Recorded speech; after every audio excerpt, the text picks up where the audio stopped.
আসসালামু আলাইকুম। বালারহাট আদর্শ ডিগ্রি মহাবিদ্যালয়ের অনলাইন ক্লাসের পক্ষ থেকে সবাইকে প্রীতি এবং শুভেচ্ছা জানাচ্ছি। আমি ডক্টর মোহাম্মদ হুমায়ুন কবির।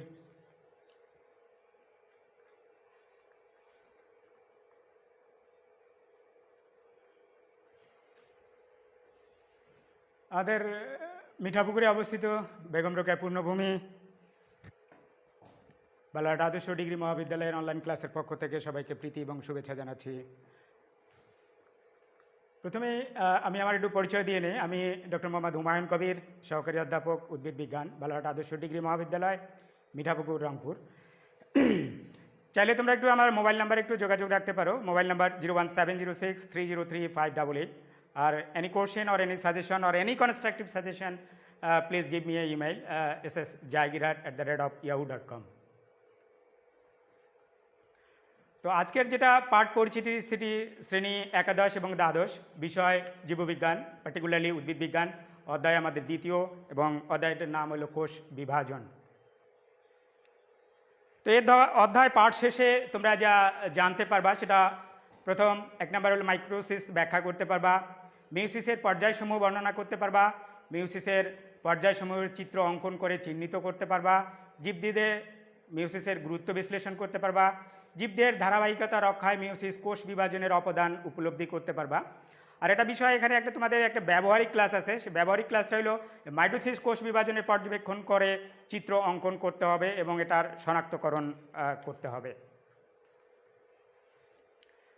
তো পরে আসা যাক যে প্রধান শব্দাবলী অর্থাৎ মেইন কিওয়ার্ডস, যেটা কিওয়ার্ডসগুলো আমাদের তোমরা একটু লক্ষ্য করলে এখানে দেখতে পারবা যে কোষ চক্র আছে, মাইটোসিস, মিওসিস, মাকুযন্ত্র, আকর্ষণ তন্তু, ট্রাকশন তন্তু, ক্রোমোজোমাল তন্তু, মেটাকাইনেসিস, স্টেম বডি, ক্রোমোজোমীয় চলন, সাইটোকাইনেসিস, ক্যারিওকাইনেসিস, ইন্টারকাইনেসিস, সিস্টার ও non sister chromatid, chiasma, terminalization, homologous chromosome, crossing over, synapsis, bivalent, ক্রোমোজোমীয় নৃত্য, যেটাকে আমরা ক্রোমোজোমাল ডান্স বলে থাকি, অ্যান্টিফেজ এবং রিকম্বিনেশন।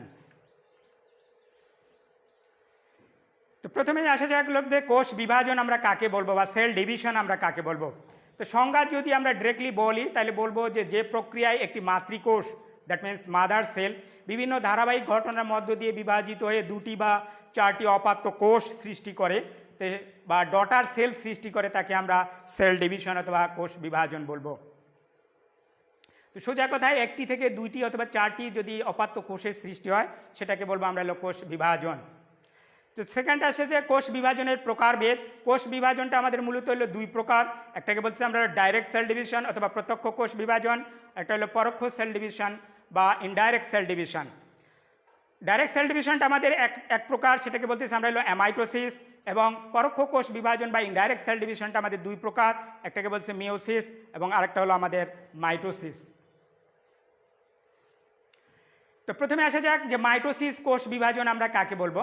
তো সংজ্ঞা যেহেতু এটাকে বলিস তাহলে যে অ্যামাইটোসিস কোষ বিভাজন, এটার ডেফিনেশন হলো যে কোষ বিভাজন প্রক্রিয়ায় নিউক্লিয় পর্দার অবলুপ্তি ছাড়াই কোষের নিউক্লিয়াস ও সাইটোপ্লাজম কোনো জটিল মাধ্যমিক পর্যায় ছাড়া খাদ সৃষ্টির মাধ্যমে একটি মাতৃকোষ সরাসরি বিভক্ত হয়ে দুটি অপাত্য কোষের সৃষ্টি করে, সেটাকে বলবো আমরা হলো অ্যামাইটোসিস কোষ বিভাজন। অর্থাৎ এখানে তোমরা একটু চিত্রটাতে লক্ষ্য করলে একটু বুঝতে পারবা, যেটাকে বলতেছি আমরা হলো নিউক্লিয়াস, আর নিউক্লিয়াসের মাঝে যে গোলাকার বস্তুটি থেকে সেটাকে বলতেছি আমরা হলো নিউক্লিওলাস। এখানে একটু লক্ষ্য করলে বুঝতে পারবা যে এখানে দুই পাশে দুইটি একটি খাঁজের সৃষ্টি হয়েছে, এখানে খাঁজটা আরও বেশি বৃদ্ধি পেয়েছে এবং নিউক্লিয়াসগুলো ক্রমশ দুই দিকে দুইটি সমান ভাগে বিভক্ত হয়ে যাচ্ছে। আর এখানে আসিয়াতে দুইটি অপাত্য নিউক্লিয়াস অর্থাৎ দুইটি কোষের আমাদের সৃষ্টি হয়েছে। ভালোভাবে তোমরা একটু লক্ষ্য করলেই বুঝতে পারবা যে একটি কোষ, সেটা নিউক্লিয়াস কোনো মাধ্যমিক পর্যায় ছাড়াই, অর্থাৎ কোনো মাধ্যমিক পর্যায় ছাড়াই একটা থেকে যদি দুইটি কোষের সৃষ্টি হয় তাহলে সেই কোষ বিভাজনটাকে বলবো আমরা হলো অ্যামাইটোসিস সেল ডিভিশন অথবা অ্যামাইটোসিস কোষ বিভাজন। তো পরবর্তীতে আসলে আমরা মাইটোসিস কোষ বিভাজন আমরা কাকে বলবো। তো মাইটোসিস সেল ডিভিশন আমরা বলতেছি যে জটিল ও ধারাবাহিক কোষ বিভাজন প্রক্রিয়ায় প্রকৃত কোষের নিউক্লিয়াস ও ক্রোমোজোম উভয়ে একবার করে বিভাজিত হয়ে একটি মাতৃকোষ হইতে সমান সংখ্যক ক্রোমোজোম এবং সমগুণ সম্পন্ন দুটি সম আকৃতির নতুন অপাত্য কোষের সৃষ্টি হয়, তাকে বলবো আমরা হলো মাইটোসিস কোষ বিভাজন। অর্থাৎ সোজা কথা আমরা বলবো যে একটি কোষ থেকে যদি আমাদের সম আকৃতি এবং সমগুণ সম্পন্ন দুইটি কোষের আমাদের সৃষ্টি হয়, তাইলে সেটাকে বলবো আমরা হলো মাইটোসিস সেল ডিভিশন। এটাকে বলি আমরা হলো mitosis cell division.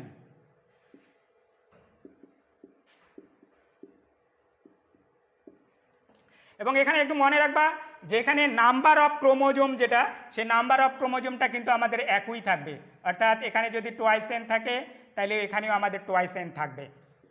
Number of ক্রোমোজোমগুলো আমাদের একই থাকবে, অর্থাৎ সম আকৃতি এবং সমগুণ সম্পন্ন যদি দুইটি কোষের সৃষ্টি হয় তাহলে সেটাকে বলবো আমরা হলো মাইটোসিস সেল ডিভিশন। তো মাইটোসিস সেল ডিভিশনের বৈশিষ্ট্যগুলো তোমরা একটু লক্ষ্য করলেই বুঝতে পারবা যে নাম্বার 1 যে সকল বিভাজনক্ষম দেহ মাতৃকোষ মাইটোসিস কোষ বিভাজন ঘটে, অর্থাৎ সকল দেহ কোষে আমাদের মাইটোসিস কোষ বিভাজন ঘটে। সাধারণভাবে মাইটোসিস বলতেছে এটা আমাদের ইনডাইরেক্ট সেল ডিভিশন বা পরোক্ষ কোষ বিভাজন। এ ধরনের কোষ বিভাজন নিউক্লিয়াস এবং ক্রোমোজোম একবার মাত্র বিভাজিত হয়। এই বিভাজনে মাতৃকোষ সম আকৃতি এবং সমগুণ সম্পন্ন দুটি অপাত্য কোষের সৃষ্টি করে। মাতৃকোষ এবং অপাত্য কোষে ক্রোমোজোমের সংখ্যা সমান থাকে বলে এ ধরনের বিভাজনকে আমরা সমীকরণিক বিভাজন বলে থাকি। হ্যাপ্লয়েড, ডিপ্লয়েড অথবা পলিপ্লয়েড কোষ যে কোনো ধরনের কোষে আমাদের মাইটোসিস ঘটে থাকে।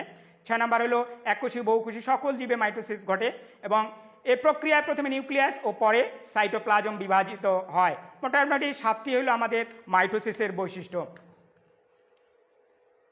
তো মাইটোসিস এর যেহেতু আমাদের একটা দীর্ঘ এবং জটিল প্রক্রিয়া, সে জটিল প্রক্রিয়া যাওয়ার আগে আমাদের প্রয়োজন হলো একটু ইন্টারফেজ সম্বন্ধে আলোচনা করা। ইন্টারফেজ বা প্রস্তুতিমূলক পর্যায়ে আমরা বলি যে একটি কোষ বিভাজনের শেষ ও পরবর্তী কোষ বিভাজন শুরুর মধ্যবর্তী এবং দীর্ঘস্থায়ী দশা, যেখানে ডিএনএ, আরএনএ এবং এনজাইম প্রভৃতি সংশ্লিষ্ট হয়ে পরবর্তী বিভাজনের উপযোগী করে তোলে, তাকে ইন্টারফেজ বা প্রস্তুতিমূলক পর্যায় বলে। প্রস্তুতিমূলক পর্যায়ে আমাদের 3টি দশা থাকে, এখানে তোমরা একটু দেখতে পারবা। একটাকে বলি আমরা হলো G1 দশা বা গ্যাপ দশা, একটা হলো আমাদের G2 দশা বা গ্যাপ 2 দশা, এবং আরেকটাকে বলি আমরা হলো এস দশা অথবা সিনথেসিস দশা। তো মাইটোসিস কোষ বিভাজন আগে বলেছি যে এটা যেহেতু একটা দীর্ঘ পর্যায়, এই দীর্ঘ পর্যায়টার কতগুলো আমরা মাধ্যমিক পর্যায়ে এটাকে বিভক্ত করতে পারি। মাইটোসিস কোষ বিভাজনটাকে আমরা প্রথমে 5টি ধাপে এটাকে সাধারণত বিভক্ত করতে পারি, তোমরা একটু জেনে নিবা। নাম্বার 1টাকে বলতেছি আমরা হলো প্রোফেজ। নাম্বার 2 হলো আমাদের প্রোমেটাফেজ।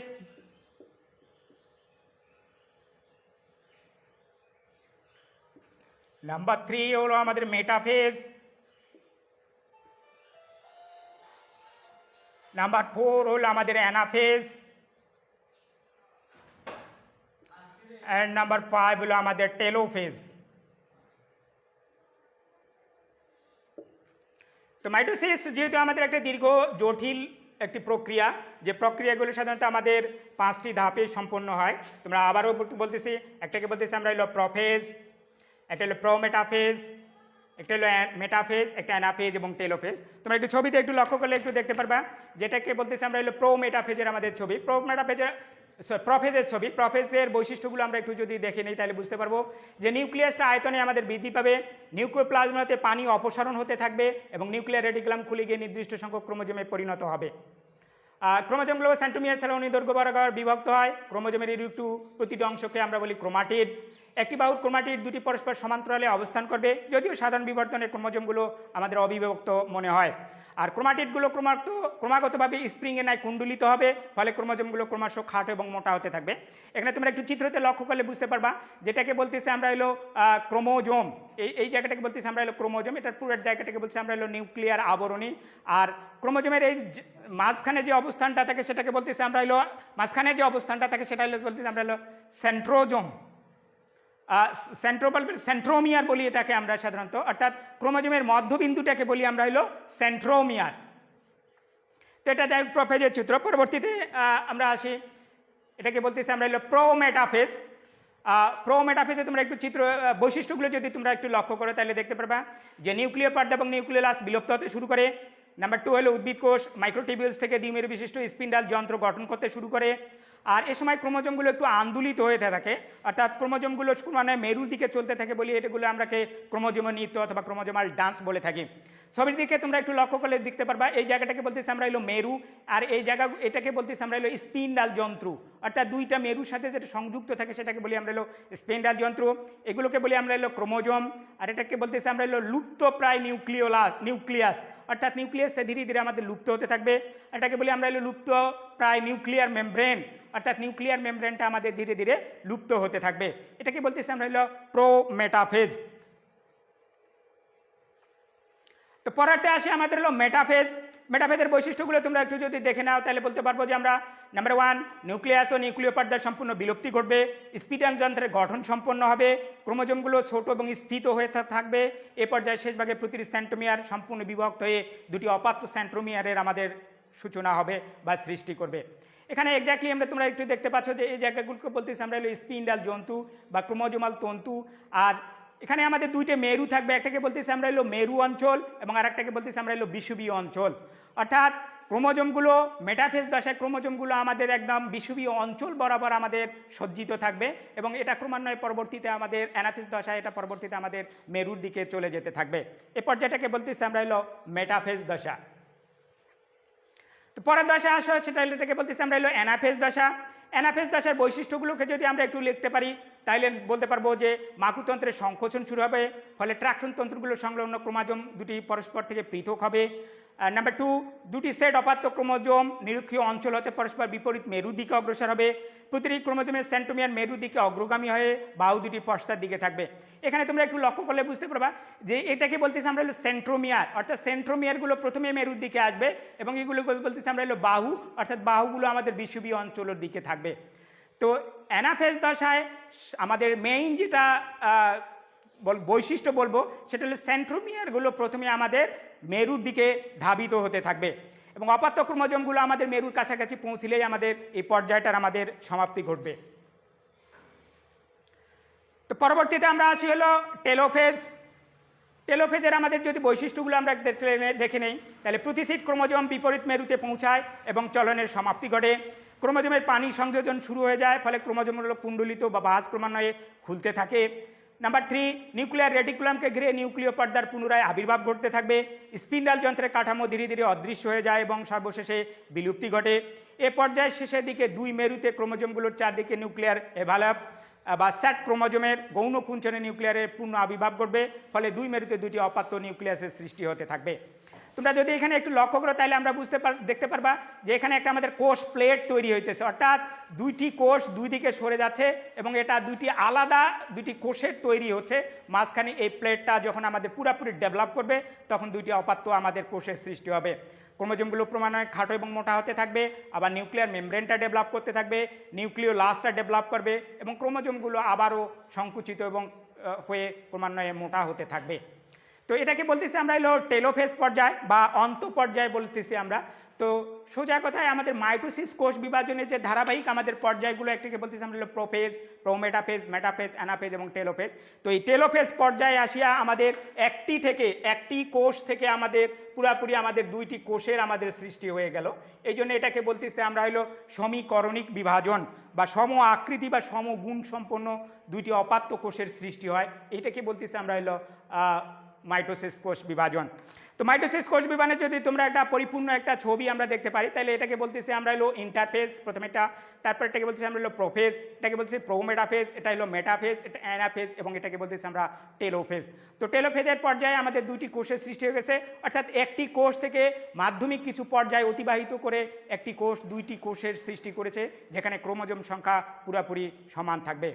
তাইলে আমরা বলতে পারবো যে যদি আমরা কনক্লুশনটা নিই তাহলে আমরা বলতে পারবো যে যে ধারাবাহিক প্রক্রিয়ায় একটি কোষ সম আকৃতি এবং সমগুণ সম্পন্ন দুইটি অপাত্য কোষের সৃষ্টি করে সেটাকে বলবো আমরা হলো মাইটোসিস কোষ বিভাজন।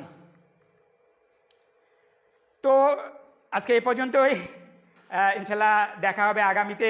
তো তার আগে একটু সবাইকে একটু ধন্যবাদ জানাতে চাই এই বলে যে আমি আমার আসলে কথা শেষ করতে চাই একটি I would like to finish the speeches with a speech of Malala Yousafzai, who is a Nobel laureate. তিনি আসলে বলেছিলেন যে one book, one pen, one child and one teacher can change the world. I think একটি শিশু একটি বই, একটি কলম, একজন শিক্ষক পুরো পৃথিবীকে আমাদের বদলে দিতে পারে। তা আমি আশা করি যে তোমরা আসলে সেই শিশু, তোমরাই আসলে সেই ভবিষ্যৎ, তোমরা পুরো পৃথিবীকে বদলে দিতে পারবে, কারণ তোমাদের মধ্যে অপার সম্ভাবনা আছে। তো সেই সম্ভাবনাকে সবাই জাগিয়ে তুলো এবং সেই সম্ভাবনাকে কাজে লাগাও, এই বলে আমি আমার কথা শেষ করছি। ধন্যবাদ সবাইকে।